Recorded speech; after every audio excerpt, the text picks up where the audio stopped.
No matter what your concern is about the trains, noise, vibration, beach access, whatever, we're not going to be able to do anything other than relocate them to solve those problems. We're not going to change. Yeah.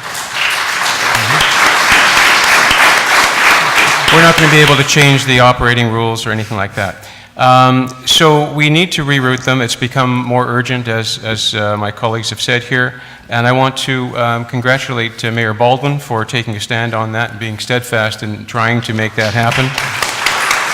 I also want to chide Diane Watts for initially supporting it and then abruptly changing her position to something more palatable. Changing her position to something more palatable to the Conservative Party.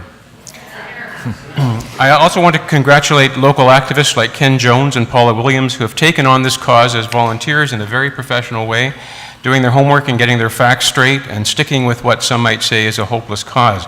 They've been very successful at doing that and in working in collaboration with the local municipalities and authorities.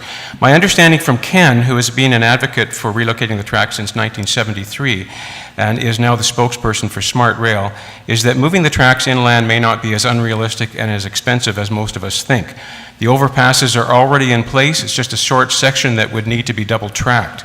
Ken told me today that he feels more hopeful than ever at this point and described relocation as very feasible. He felt it could be done for less than $200 million from Canadian sources and less than $50 million from the US side. And that cost would be shared by the federal government, the provincial government here, and the US federal government and Washington state, as well as BNSF and Amtrak. So if you share all those costs around, it really doesn't add up to too much. And if you want to compare, $200 million is what it's going to take for the city of Vancouver to remove the Georgia Street viaducts. So, and also, what are our lives worth here?